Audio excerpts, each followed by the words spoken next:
ಓಂ ನಮೋ ಭಗವತೆ ವಾಸುದೇವಾಯ ಓಂ ನಮೋ ಭಗವತೆ ವಾಸುದೇವಾಯ ಓಂ ನಮೋ ಭಗವತೆ ವಾಸುದೇವಾಯ. ಶ್ರೀಮದ್ Bhagavatam 6th canto 14th chapter.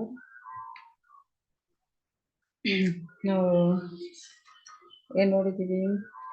So last ಕ್ಲಾಸಲ್ಲಿ ಚಿತ್ರಕೇತು ಮಹಾರಾಜ ಬಗ್ಗೆ ನೋಡಿದ್ದೀವಿ.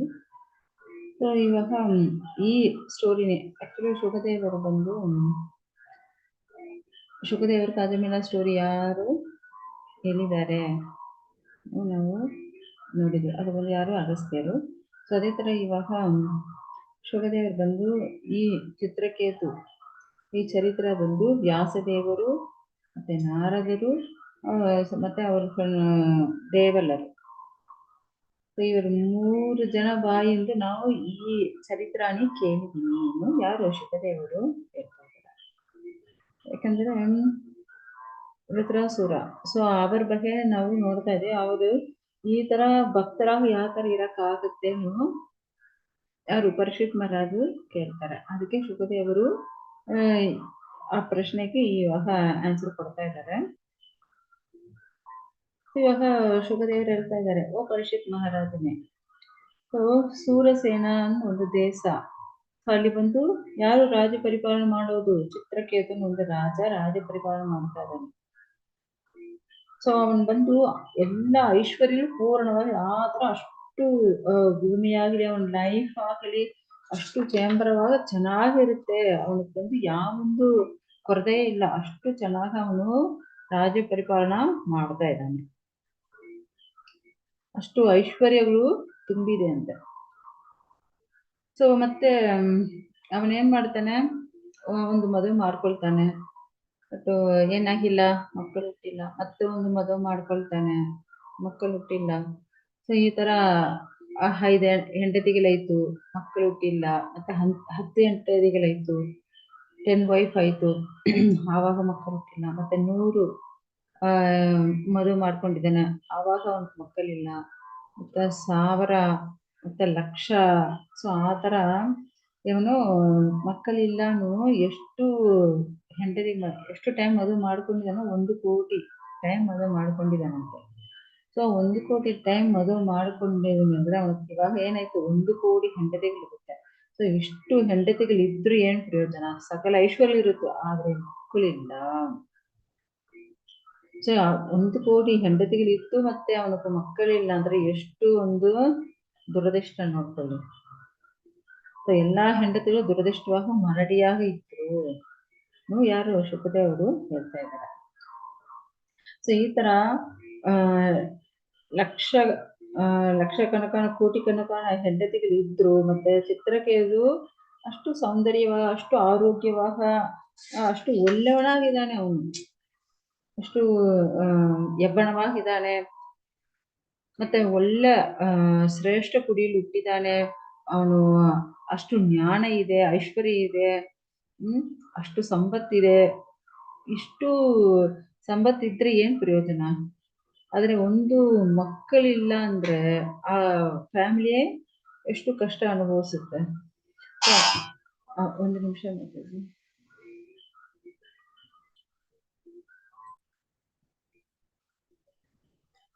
ಸೊ ಅಷ್ಟು ಹೆಂಡತಿಗಳಿದ್ರು, ಅಷ್ಟು ಮದುವೆ ಆಗಿ ಅಷ್ಟು ಹೆಂಡತಿಗಳಿದ್ರು ಏನು?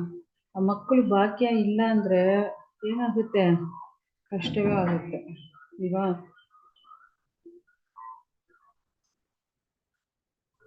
ಸೊ ಅದೇ ಹೇಳ್ತಾರಲ್ವಾ, ಪುತ್ರಹೀನಂ ಗ್ರಹಂ ಶೂನ್ಯಂ. ಸೊ ಪುತ್ರ ಇಲ್ಲಂದ್ರೆ ಆ ಗ್ರಹವೇ ಏನಾಗುತ್ತೆ? ಶೂನ್ಯವಾಗಿರುತ್ತೆ.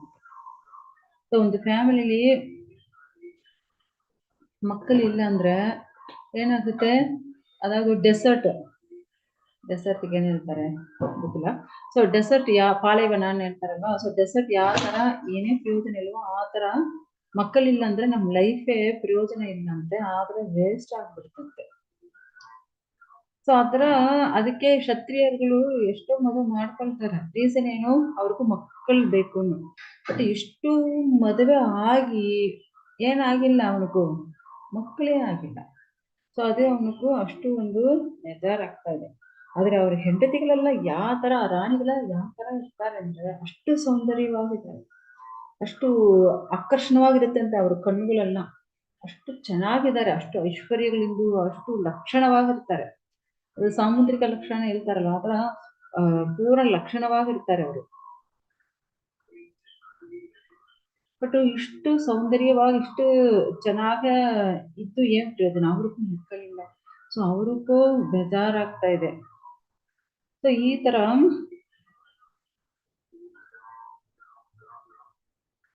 ಒಂದು ಟೈಮ್ ಏನಾಗಿದೆ, ಆ ಅರಣ್ಮನೆಗೆ ಯಾರು ಬಂದ್ರು ಅಂದ್ರೆ ಅಂಕಿರ ಋಷಿ.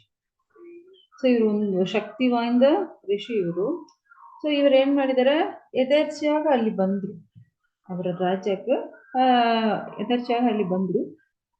ಸೊ ಚಿತ್ರಕೇತು ಮಹಾರಾಜ ಅರಣ್ಮನೆಗೆ ಬಂದ ಮೇಲೆ ಏನಾಗುತ್ತೆ, ಚಿತ್ರಕೇತು ತುರಂತ್ ಅವರನ್ನೇ ಏನ್ ಮಾಡ್ತಾನೆ, ನಮಸ್ಕಾರ ಮಾಡಿ ಅವ್ರಿಗೊಂದು ಸಿಂಹಾಸನ ಕೊಟ್ಟು ಅವ್ರಿಗೂ ಅವರು ಕುಡಿಯಕ್ಕೆ ನೀರು ಕೊಟ್ಟು ಮತ್ತೆ ಅವ್ರಿಗೂ ಅದ ಪಾದ ಪೂಜೆ ಎಲ್ಲ ಮಾಡ್ತಾರಲ್ಲ, ಬಂದ್ಮೇಲೆ ಅವ್ರಿಗೆ ಏನ್ ಮಾಡ್ತಾರೆ, ಒಂದು ಬ್ರಾಹ್ಮಣ ಆಗ್ಲಿ ಒಂದು ಋಷಿ ಆಗ್ಲಿ ಏನ್ ಮಾಡ್ತಾರೆ, ಅವ್ರಿಗೂ ಪಾದ ಪೂಜೆ ಎಲ್ಲ ಮಾಡ್ತಾರೆ. ಸೊ ಆತರ ಉಪಚಾರಗಳೆಲ್ಲ ಮಾಡ್ತಾರೆ, ಮತ್ತೆ ಅವ್ರಿಗೂ ನೀರು ಕೊಟ್ಟು ಮತ್ತೆ ಅವ್ರಿಗೂ ಊಟ ಕೊಟ್ಟು. ಸೊ ಈ ತರ ಅವ್ರಿಗೂ ಅಷ್ಟು ಚೆನ್ನಾಗಿ ಅವ್ರನ್ನೇ ಸೇವೆ ಮಾಡ್ತಾರೆ. ಸೊ ಈ ತರ ಋಷಿ ಚೆನ್ನಾಗಿ ಅವರು ನೋಡ್ತಾರೆ. ಸೊ ರಾಜ ಅವನು ಇಷ್ಟು ಚೆನ್ನಾಗಿ ಅವನು ಸೇವೆ ಮಾಡ್ತಾ ಇದ್ದಾನೆ ಅವ್ನು ನೋಡ್ತಾ ಇದ್ದಾರೆ. ಸೊ ಇವಾಗ ಚಿತ್ರಕೇತು ಆ ರಾಜ ಅಷ್ಟು ಒಂದು ವಿನಮ್ರತೆಯಾಗಿದ್ದಾರಂತೆ. ಮುನಿವರುடைய ಪಾದ ಕಮಲಗಳು. ಸೊ ಆ ರಾಜ ಅಷ್ಟು ಪ್ರೀತಿಯಿಂದ ಅದು ಸೇವೆ ಮಾಡ್ತಾನೆ. ಸೊ ಅವಾಗ ಋಷಿ ನೋಡ್ತಾರೆ, ಮಾಮುನಿ ಅಂದಿರ ಋಷಿ ನೋಡ್ತಾರೆ. ಬಟ್ ಇವನಿಗೂ ಸಕಲವೂ ಇದೆ, ಆದ್ರೆ ಏನೋ ಒಂದು ಕೊರತೆ ಇರೋ ತರ ಇವನ್ ಮುಖ ಕಾಣಿಸುತ್ತೆ. ಅதாவது ಒಬ್ರು ತೃಪ್ತಿಯಾಗಿದ್ರೆ ಅವರು ಮುಖ ನೋಡುವಾಗ ನಮ್ಗೆ ಗೊತ್ತಾಗುತ್ತೆ, ಇವರು ಸಂತೋಷವಾಗಿರ್ತಾರೆ. ಆ ತರ ಆಕ್ಚುಲಿ ನಾವು ಭಾಗದಲ್ಲಿ ಇದಕ್ಕೆ ಮುಂಚೆ ನಾವು ನೋಡಿದ್ವಿ,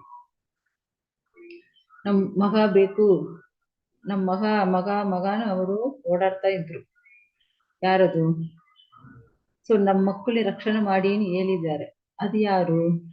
ಸೊ ಈ ಕ್ವಶನ್ ಎಲ್ಲ ಫಸ್ಟ್ ನಿಮ್ಗೆ ಇವಾಗ ನೀವು ಆನ್ಸರ್ ಹೇಳಬೇಕು, ಆಮೇಲೆ ನಾವು ಕಂಟಿನ್ಯೂ ಮಾಡ್ತೀನಿ.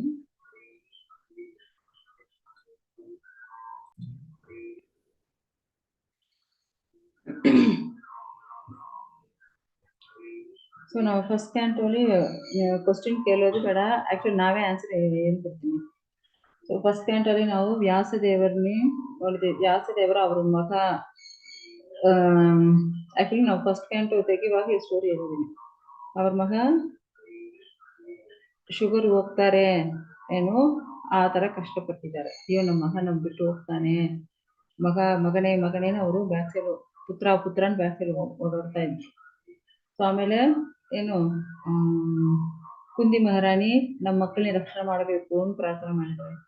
ಆಮೇಲೆ ಸುಭದ್ರ, ಆಮೇಲೆ ಉತ್ತರ, ಇವರೇ ದ್ರೌಪದಿ, ಇವರೆಲ್ಲ ಸೇರಿ ಪರೀಕ್ಷಿತ್ ಮಹಾರಾಜು ಹೊಟ್ಟೆಯಲ್ಲಿ ಇರುವಾಗ ಆ ಅಶ್ವಮೇಧ ಸರಿ ಅದೇನು ಬ್ರಹ್ಮಾಸ್ತ್ರ ಬಿಟ್ಟಿದ್ದಾನಲ್ವ ಅಶ್ವತ್ಥಾಮ.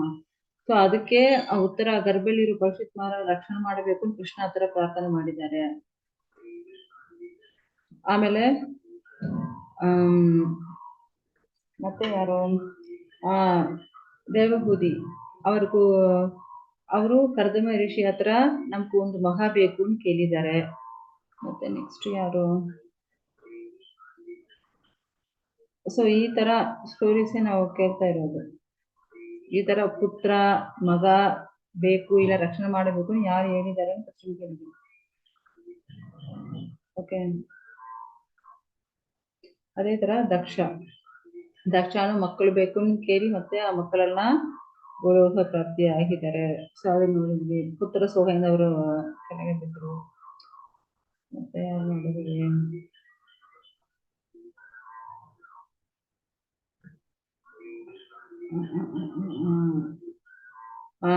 ಅದೇ ತರ ಪೃಥು ಮಹಾರಾಜ್ ಹುಟ್ಟಿದಾರಲ್ವಾ, ಒಂದು ರಾಜ್ಯ ಪರಿಪಾಲನೆ ಮಾಡಕ್ಕೆ ಒಂದು ಪುತ್ರ ಬೇಕು, ಏನ ದೇಹ ಇಂದು ಯಾರು ಆಚೆ ಬರ್ತಾರೆ, ಋತು ಮಹಾರಾಜ್ ಬರ್ತಾರೆ. ಸೊ ಈ ತರ ಎಷ್ಟೋ ನಾವು ನೋಡಿದ್ವಿ, ಎಲ್ಲಾ ಜಾಗದಲ್ಲಿ ಈ ತರ ಪುತ್ರನಿಗೆ ಇಂಪಾರ್ಟೆನ್ಸ್ ಕೊಡೋ ಟಾಪಿಕ್ಸ್ ನಾವು ನೋಡಿದ್ವಿ.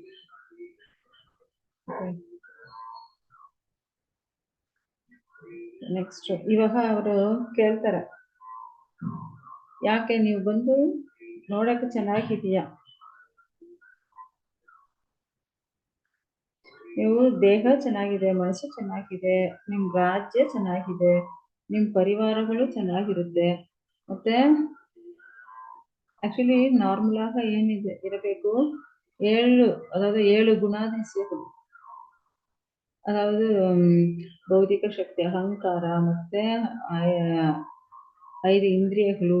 ಸೊ ಇದೆಲ್ಲ ಚೆನ್ನಾಗಿರ್ಬೇಕಲ್ವಾ. ಸೊ ಅದೇ ತರ ಎಲ್ಲ ಚೆನ್ನಾಗಿದೆ, ಬಟ್ ಏನೋ ಒಂದು ನಿಮ್ಮ ಹತ್ರ ಕೊರತೆ ಇರುತ್ತೆ. ಮುಖ್ಯವಾಗಿ ಒಂದು ರಾಜ ಅಂದ್ರೆ ಏನೇನು ಇರಬೇಕು, ಅವನಿಗೂ ಒಳ್ಳೆ ಮಂತ್ರಿಗಳು ಇರಬೇಕು. ಯಾಕಂದ್ರೆ ಉಪದೇಶ ಅವರೇ ಎಲ್ಲ ಮಾಡ್ತಾರೆ.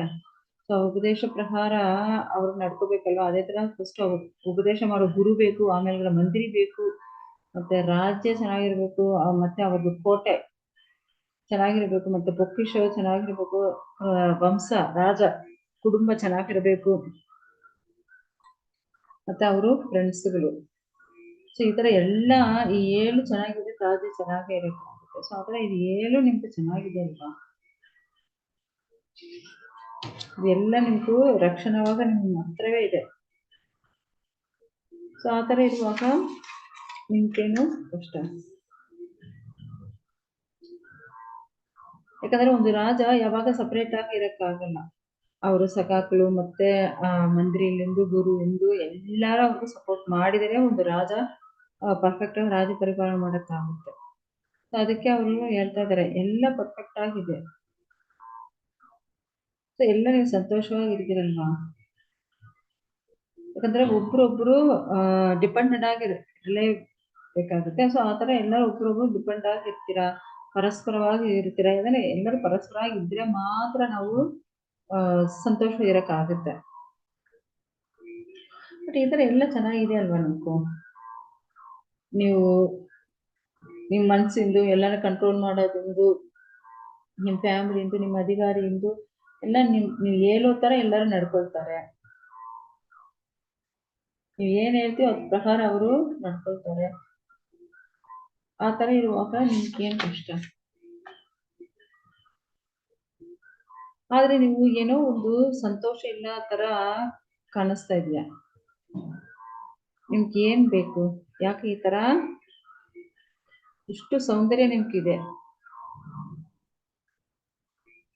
ಸೊ ಬಟ್ ಯಾಕೆ ಈ ತರ ಕಷ್ಟ ಅನುಭವಿಸ್ತಾ ಇದೆಯಾ, ಅದಾದ್ರು ನೀ ಕಷ್ಟ ಅನುಭವಿಸೋಕೆ ನೀವೇ ಕಾರಣವ ಇಲ್ಲ ಬೇರೆ ಯಾರಾದ್ರೂ ಕಾರಣವ. ನಿಮ್ ಮುಖ ನೋಡುವಾಗ ಕಾಣಿಸ್ತಾ ಇದೆ, ಏನೋ ಒಂದು ದುಃಖ ಇರೋ ತರ ನಿಮ್ ಮುಖಲ್ಲಿ ಕಾಣಿಸ್ತಾ ಇದೆ.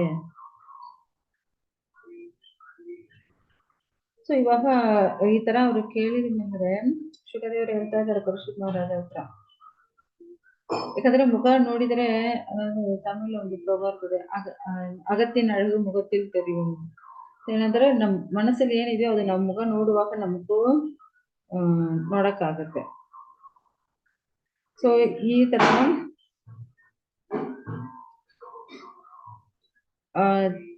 ಚಿತ್ರಕೇತು ಮುಖ ನೋಡಿ ಋಷಿಗೂ ಏನಾಗಿದೆ,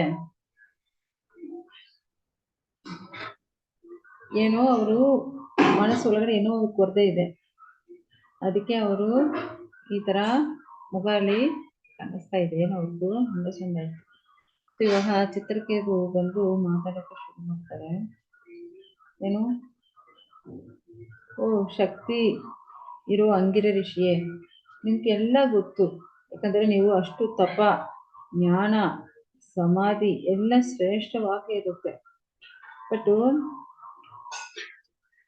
ನಿಮ್ಗೂ ಯಾವ ಒಂದು ಪಾಪಗಳಿಲ್ಲ, ಅಷ್ಟು ಪರಿಪೂರ್ಣ ಯೋಗಿಯಾಗಿ ಇರ್ತೀರ ನೀವು. ಸೊ ಒಂದೊಂದು ಜೀವಾತ್ಮಗಳಿಗೂ ಮನಸ್ಸೊಳಗಡೆ ಏನಿದೆ, ಆಚೆ ಯಾವ ತರ ಇರುತ್ತಾರ ಎಲ್ಲ ನೀವು ನೋಡುವಾಗ ಅಂಡರ್ಸ್ಟ್ಯಾಂಡ್ ಮಾಡ್ಕೊಳ್ತೀರ. ಇದ್ರೂ ನಮಗೂ ಒಂದು ಅதாவது ವ್ಯಸನ ಪ್ರಾಬ್ಲಮ್ಸ್ ಇದೆ. ನೀವು ಕೇಳಿದ್ರೆ ಅದಕ್ಕೆ ನಾವು ಹೇಳಕ್ಕೆ ಶುರು ಮಾಡ್ತೀನಿ. ಸೊ ಒಬ್ಬನು ಜಾಸ್ತಿ ಹಸುವಾಗಿದ್ದಾನೆ. ಅವನು ಹಸು ಮತ್ತೆ ಅವನಿಗೂ ನೀರ್ ಬೇಕಾಗುತ್ತೆ, ಊಟಕ್ಕೆ ಬೇಕಾಗುತ್ತೆ. ಸೊ ಇವಾಗ ಒಂದು ಎಕ್ಸಾಂಪಲ್ ತಗೋದು. ಒಂದು 3 ದಿನ ಅವನಿಗೂ ಊಟ ನೀರು ಏನೇ ಸಿಕ್ಕಿಲ್ಲ, ಆದ್ರೆ ಅವನ ದೇಹ ಯಾವ ತರ ಇರುತ್ತೆ, ಏನಾದ್ರು ನಮ್ಗೆ ಊಟ ಸಿಕ್ಕಿದ್ರೆ ಸಾಕಪ್ಪ, ಏನಾದ್ರು ನೀರ್ ಸಿಕ್ಕಿದ್ರೆ ಸಾಕಪ್ಪ ಎದುರು ನೋಡ್ತಾರೆ. ಸೊ ಆ ತರ ಎದುರು ನೋಡ್ತಾ ಇರೋ ಅವನಿಗೂ ಏನು ಮಾಲೆ ಹಾಕಿ, ಹೂ ಮಾಲೆ ಹಾಕಿ, ಮತ್ತೆ ಅವನಿಗೆ ಚಂದನ ಎಲ್ಲ ಹಾಕಿ ಅವನ್ನೇ ಒಂದು ದೊಡ್ಡ ಸಿಂಹಾಸನದಲ್ಲಿ ಕುಂದಿಸಿದ್ರೆ ಅವ್ನು ಸಂತೋಷವಾಗಿರಕ್ಕಾಗತ್ತಾ? ಇಲ್ಲ. ಸೊ ಆ ತರ ಇವಾಗ ಅಷ್ಟೊಂದು ಮಾಲೆ ಹಾಕಿ, ಚಂದನ ಹಾಕಿ ಎಲ್ಲ ಕೂತ್ಕೊಂಡಿದ್ವಿ. ಬಟ್ ನಮ್ಗೂ ಒಳಗಡೆ ಏನ್ ಕಷ್ಟವಾಗಿರುತ್ತೆ, ನಮ್ಗೊಂದು ಮಗ ಇಲ್ಲ. ಸೊ ಮಗ ಇಲ್ಲನೇ ಅದೇ ಇಲ್ಲಿ ಪ್ರಾಬ್ಲಮ್. ಸೊ ದೇವರುಗಳೇ ಅಸೂಯೆ ಪಡೋ ತರ ನಮ್ ರಾಜ್ಯ, ಐಶ್ವರ್ಯಗಳು, ಸಂಪತ್ತು ಎಲ್ಲ ಅಷ್ಟು ಚೆನ್ನಾಗಿದೆ. ಬಟ್ ನಮ್ಗೆ ಏನಿಲ್ಲ, ಮಗ ಇಲ್ಲ, ಸಂತತಿಗೆ ಒಂದು ವಾರಿಸು ಬೇಕಲ್ವಾ? ವಾರಿಸೇ ಇಲ್ವೇ, ಮತ್ತೆ ನಾವ್ ಏನ್ ಮಾಡಕ್ಕಾಗುತ್ತೆ? ಸೊ ವಾರಿಸು ಇಲ್ಲಂದ್ರೆ ಕತ್ತಲ್ಲಿ ಇರೋ ನರಗಲ್ಲಿ ಸಿಕ್ಕಾಕೊಂಡು ಇರೋ ತರ ಇರುತ್ತೆ. ಆಕ್ಚುಲಿ ನಮ್ಮ ಪಿತೃಗಳು, ಸೊ ಪಿತೃಗಳು ಅವ್ರನ್ನೆಲ್ಲ ರಕ್ಷಣೆ ಮಾಡಬೇಕು. ಯಾಕಂದ್ರೆ ಅವ್ರ ನರಗಲ್ಲಿ ಇರುವಾಗ ಇಲ್ಲಿ ಪಿಂಡ ಪ್ರದಾನ ಇಟ್ಟಿದ್ರೆ ಅವ್ರಿಗೂ ಎಲ್ಲ ಊಟ ಸಿಕ್ಕೋದು, ಮೋಕ್ಷ ಸಿಕ್ಕೋದೆಲ್ಲ ಆಗುತ್ತೆ. ಬಟ್ ಇವಾಗ ಏನಾಗಿದೆ, ಪಿಂಡ ಪ್ರದಾನ ಇಡಕ್ಕೆ ಒಂದು ಮಗ ಇಲ್ಲ. ಬಟ್ ಏನ್ ಮಾಡೋದು? ಆ ತರ ಅವ್ರು ಬಂದು ವ್ಯಸನ ಪಡ್ತಾ ಇದ್ದಾರೆ. ಸೊ ಇವಾಗ ನೆಕ್ಸ್ಟ್ ಸುಖದೇವರು ಏನ್ ಹೇಳ್ತಾರೆ ನೋಡೋಣ. ಇವಾಗ 27 ಇಂದು ಈ ಶ್ಲೋಕಗಳು ಓದಿ ಒಂದು ನಿಮಿಷ.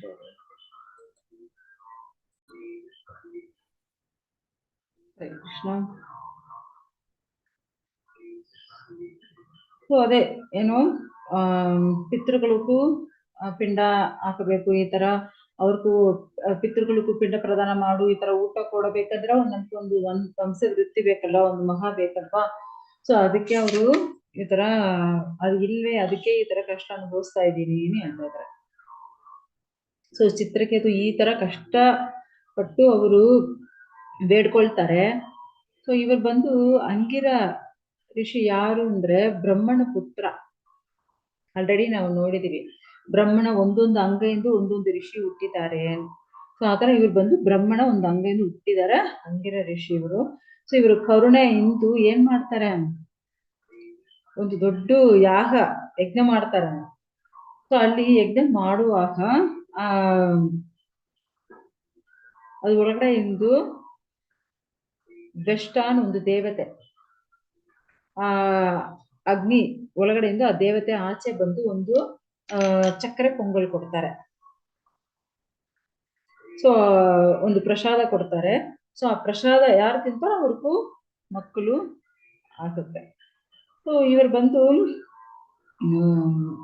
ಅದ ಶುಗದೇವರು ಪರೀಕ್ಷಿತ್ ಮಹಾರಾಜ್ಗೆ ಹೇಳ್ತಾ ಇದಾರೆ, ಆ ಯಾಗ ಇಂದು, ಆ ಹೋಮ ಇಂದು ಬಂದಿರೋ ಆ ಪ್ರಸಾದ ಅದು ಬಂದು ಚಿತ್ರಕೇತು. ಯಾಕಂದ್ರೆ ಚಿತ್ರಕೇತು ಒಂದು ಹೆಂಡತಿಯ, 2 ಹೆಂಡತಿಯ, 1 ಕೋಟಿ ಹೆಂಡತಿಗಳು ಇರ್ತಾರೆ. ಇಷ್ಟು ಲಕ್ಷ ಹೆಂಡತಿಗಳು ಇಟ್ಕೊಂಡಿರ್ತಾರೆ. ಆದ್ರೆ ಇವ್ರು ಏನ್ ಮಾಡ್ತಾರೆ, ಫಸ್ಟ್ ಶ್ರೇಷ್ಠ ಹೆಂಡತಿ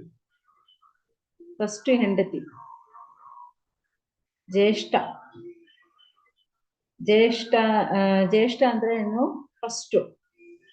ಶ್ರೇಷ್ಠ ಅಂದ್ರೆ ಏನು, ಶ್ರೇಷ್ಠ ಅದು ಗೊತ್ತಲ್ವಾ, it's very best. Okay, Jyeshtha first, ಶ್ರೇಷ್ಠ ಬೆಸ್ಟ್. ಸೊ ಈ ತರ ಹೆಂಡತಿ ಯಾರಂದ್ರೆ ಅವರು ಫಸ್ಟ್ ಹೆಂಡತಿ ಅಂತ. ಅವಳ ಹೆಸರು ಏನು, ಕೃತತ್ಯುತಿಗೆ ಕೊಡ್ತಾರೆ. ಅವಳೆ ಬೆಸ್ಟು ಅವ್ರೇನ್ ಮಾಡ್ತಾರೆ, ಆ ಪ್ರಸಾದನಿ ಕೃತತ್ಯುತಿಗೆ ಕೊಡ್ತಾರೆ. ಸೊ ಅವಾಗ ಅಂಗಿರ ಋಷಿ ಏನ್ ಮಾಡ್ತಾರೆ, ಓ ರಾಜನೇ, ಇದು ಇಂದು ನಿಮ್ಗೂ ಸುಖವ ಬರುತ್ತೆ ದುಃಖವ ಬರುತ್ತೆ. ಆಕ್ಚುಲಿ ಒಂದು ಹಿಂಟ್ ಕೊಟ್ಬಿಟ್ಟು ಹೋಗ್ತಾರೆ. ಏನು ನಿಮ್ಗೂ ಸುಖವ ಸಿಕ್ಕುತ್ತೆ ದುಃಖವೂ ಸಿಕ್ಕುತ್ತೆ. ನಿಮ್ಗೊಂದು ಮಗ ಹುಟ್ತಾನೆ, ಅವನಿಂದ ನಿಮ್ಗೆ ಶುಭವ ಸಿಕ್ಕುತ್ತೆ ದುಃಖವ ಸಿಕ್ಕುತ್ತೆ. ಅವ್ರ ಆಕ್ಚುಲಿ ಇವ್ರು ಏನ್ ಅನ್ಕೊಳ್ತಾರೆ, ಓಕೆ ಶುಭ ಅಂದ್ರೆ ಮಗ ಹುಟ್ಟಿದ ಮೇಲೆ ಸುಖ ಬರುತ್ತೆ, ದುಃಖ ಅಂದ್ರೆ ಅವನೇನಾದ್ರು ಕೆಟ್ಟ ದಾರಿಲಿ ಹೋಗ್ಬಿಡ್ತಾನೋ, ಸೊ ಆತರ ಇದ್ರೆ ಪರವಾಗಿಲ್ಲ. ಆಕ್ಚುಲಿ ಮಗ ಹುಟ್ಬಿಡ್ತಾರಲ್ಲ ಆಮೇಲೆ ಅದೆಲ್ಲ ನೋಡ್ಕೊಳ್ಳಲ್ಲ ನಾನು, ಆ ತರ ಇವ್ರು ಅನ್ಕೊಳ್ತಾರೆ ಆಕ್ಚುಲಿ ಯಾರು ಚಿತ್ರಕೇತು. ಬಟ್ ಆಕ್ಚುಲಿ ಅವರು ಮறைமுகವಾಗ ಈ ತರ ನಿಮ್ಗೂ ಸುಖವ ಬರುತ್ತೆ ದುಃಖವ ಬರುತ್ತೆ ಅಂತ ಹೇಳ್ಬಿಡ್ತಾರೆ. ನಿಮ್ಗೊಂದು ಮಗ ಹುಡ್ತಾನೆ, ಓಕೆ ಏನು ಹೇಳ್ಬಿಟ್ಟು ಅವರು ಆಶೀರ್ವಾದ ಮಾಡಿಬಿಟ್ಟು ಅಲ್ಲಿ ಹೋಗ್ಬಿಡ್ತಾರೆ.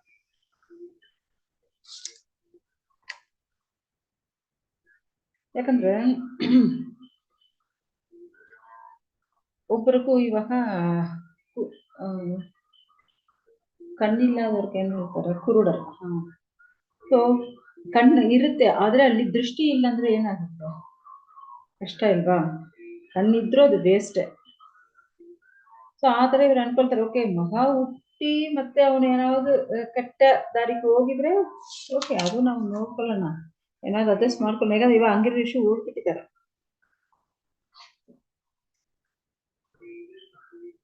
ಯಾವ ತರ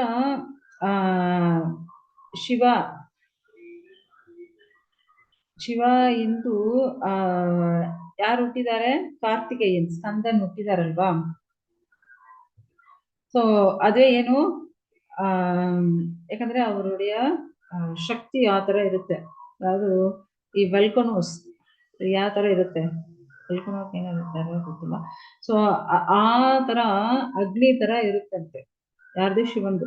ಸೊ ಅದೇ ಆ ಕಾರ್ತಿಕೇಯ ಹೆಂಗಸರು ಅದ ರಕ್ಷಣೆ ಮಾಡಿ ಅವ್ರಿಗೂ 6 ಸ್ಕಂದ 6 ಮಕ್ಕಳು, ಅವ್ರನ್ನ ಎಲ್ಲರೂ ಶಕ್ತಿ ಒಂದು ಮಾಡ್ತಾರೆ, ಅದುವೇ ಯಾರು ಕಾರ್ತಿಕೇಯ. ಸೊ ಅದಕ್ಕೆ ಅವ್ರಿಗೆ 6 ಮುಖ ಹೆಸರು, 6 ಮಕ್ಕಳಾಗಿ ಹುಡ್ತಾರೆ. ಸೊ ಮತ್ತೆ ಅವ್ರನ್ನ ಒಟ್ಟಿಗೆ ಒಂದೇ ರೂಪ ಮಾಡ್ಬಿಡ್ತಾರೆ. ಸೊ ಆ ತರ ಇವಾಗ ಚಿತ್ರಕೇತು ಇಂದು ಯಾರಿಗೂ ಕೃತಚ್ಯುತಿಗೆ ಅಂಗಿರ ಮುನಿ ಯಾಗ ಇಂದು ಕೊಟ್ಟಿದ್ದ ಪ್ರಸಾದ ಇಂದು ಅವರು ಗರ್ಭ ಹಾಕಿದ್ದಾರೆ. ಸೊ ಇದರ ಗರ್ಭ ಇಲ್ಲಿ ಮಗ ಬಂದ್ಬಿಟ್ಟಿದೆ. ಸೊ ಅದು ಯಾವ ತರ ಅಮಾವಾಸ್ಯೆ ಇಂದು ಪೌರ್ಣಮಿ ಯಾವ ತರ ಚಂದ್ರ ದೊಡ್ಡದಾಗ್ತಾ ಹೋಗುತ್ತೋ ಆ ತರ ಅವರು ಕೃತಚ್ಯುತಿ ಹೊಟ್ಟೆ ಬಂದು ದೊಡ್ಡದಾಗ್ತಾ ಹೋಗ್ತಾ ಇರುತ್ತೆ. ಸೊ ದೊಡ್ಡದಾಗ್ತಾ ಹೋಗಿ ಏನು ಅಲ್ಲಿ ಬಂದು ಅಷ್ಟು ಶ್ರೇಷ್ಠವಾದ ಒಂದು ಮಗ ಹುಟ್ಟಾನೆ. ಸೊ ಈ ಮಗ ಹುಟ್ಟಿದಾನೆ ಕೇಳಿ ಆ ದೇಶ ಸೂರ್ಯಸೇನ ದೇಶ ಅಲ್ವಾ, ಅಲ್ಲಿರೋ ಮಕ್ಕಳೆಲ್ಲ ಅಷ್ಟು ಸಂತೋಷ ಪಟ್ಟಿದಾರಂತೆ. ಸೊ ಅಷ್ಟು ಸಂತೋಷ ಪಟ್ಟು ಎಲ್ಲ ಅಷ್ಟು ಆನಂದ ಅನುಭವಿಸ್ತಾ ಇದ್ದಾರೆ. ಸೊ ಚಿತ್ರಕೇತು ಮಹಾರಾಜ ಆಗಲಿ, ಸೊ ಅದೇ ತರ ಅಲ್ಲಿರೋ ಪ್ರಜೆಗಳು ಆಗ್ಲಿ ಎಲ್ಲರೂ ಅಷ್ಟು ಸಂತೋಷ ಅನುಭವಿಸ್ತಾ ಇದ್ದಾರೆ. ಚಿತ್ರಕೇತು ಮಹಾರಾಜ ಏನ್ ಮಾಡ್ತಾರೆ, ಅದರ ಸ್ನಾನ ಮಾಡಿ ಅಲಂಕಾರ ಎಲ್ಲ ಮಾಡ್ಕೊಂಡು ಅಷ್ಟು ಆಭರಣಗಳು ಹಾಕೊಂಡು ಸೊ ಆತರ ಮಗುವಿನ ನೋಡಕ್ಕೋಸ್ಕರ ಅಷ್ಟು ಬೇಗ ಬೇಗ ಆ ಮಗ ಹುಟ್ಟಿದ ಆ ಜಾಗಕ್ಕೂ ಓಡಾಡ್ತಾರೆ.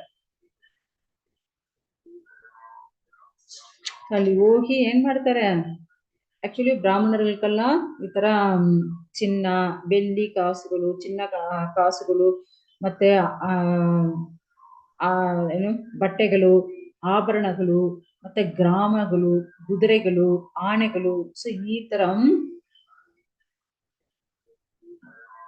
60 ಕೋಟಿ ಹಸುಕಲ್ನಿ ಈ ತರ ಎಲ್ಲ ದಾನ ಕೊಟ್ಟಿದ್ದಾರಂತೆ. ಯಾರಿಗೂ ಬ್ರಾಹ್ಮಣರಿಗೂ, ಅಲ್ಲಿರೋ ಬಂದಿರೋ ಎಲ್ಲಾ ಬ್ರಾಹ್ಮಣರಿಗೂ ಆ ತರ ದಾನ ಮಾಡಿದ್ದಾರೆ. ರೀಸನ್ ಏನು, ಅವ್ರಿಗೂ ಮಗ ಹುಟ್ಟಿ ಬಿಟ್ಟಿದ್ದಾನೆ. ಸೊ ಇವಾಗ ನೋಡಿ ಮೇಘಗಳು ಯಾವ ತರ ಮಳೆ ಕೊಡುತ್ತವೋ ಅದು ಬಂದು ಇಲ್ಲಿ ಏನು ಶ್ರೀಮಂತರು ಇರ್ತಾರ ಇಲ್ಲಿ ಮಾತ್ರ ಮಳೆ ಕೊಡಬೇಕು, ಇಲ್ಲಿ ಬಡವರು ಇರ್ತಾರ ಇಲ್ಲಿ ಮಳೆ ಕೊಡಬಾರದು, ಆ ತರ ಏನೇ ಇಲ್ಲ ಮೇಘಗಳಿಗೂ. ಅದು ಎಲ್ಲಾ ಜಾಗದಲ್ಲಿ ಮಳೆ ಕೊಡುತ್ತಾ ಇರುತ್ತೆ, ಮಳೆ ಬರುತ್ತಾ ಇರುತ್ತೆ. ಆ ತರ ಅಷ್ಟು ದಯಾಳುವಾಗ ಕೊಡುತ್ತೆ ನೀರನ್ನು. ಆ ತರ ಚಿತ್ರಕೇತು ಅವ್ರಿಗೆ ಮಹಾ ಹುಟ್ಟಿದ ಸಂತೋಷಕ್ಕೋಸ್ಕರ ಅಷ್ಟು ದಯಾಳವಾಗ ಅಷ್ಟು ಧಾರಾಳವಾಗ ಎಲ್ಲರಿಗೂ ದಾನ ಕೊಡ್ತಾ ಇದ್ದಾರೆ, ಅಷ್ಟು ಎಲ್ಲರಿಗೂ ಕೊಡ್ತಾ ಇದ್ದಾರೆ. ಎಲ್ಲರೂ ಏನು ನಿಮ್ ಮಗ ಚೆನ್ನಾಗಿರ್ಬೇಕು, ಅಷ್ಟು ಐಶ್ವರ್ಯ ಇರ್ಬೇಕು, ಅವ್ನ ಆಯುಳ್ ಚೆನ್ನಾಗಿ ಇರ್ಬೇಕು, ಈ ತರ ಹೇಳಿ ಎಲ್ಲರಿಗೂ ಈ ತರ ಮಳೆ ಯಾವ ತರ ಎಲ್ಲರಿಗೂ ಕೊಡುತ್ತೋ ಆ ತರ ಮಳೆ ತರ ಅನ್ಲಿಮಿಟೆಡ್ ದಾನ ಕೊಡ್ತಾ ಇದ್ದಾರೆ. ಓಕೆ, ಸೊ ಇದ್ರ ಕಂಟಿನ್ಯೂಷನ್ ನಾವು ನಾಳೆ ನೋಡೋಣ. ಸೊ ದಯವಿಟ್ಟು ಎಲ್ಲರೂ ಏನು ಟೆಸ್ಟ್ಗೂ ಆನ್ಸರ್ ನಮ್ಗೆ ಕಳಿಸಿ. ಓಕೆ, ಹರೇ ಕೃಷ್ಣ.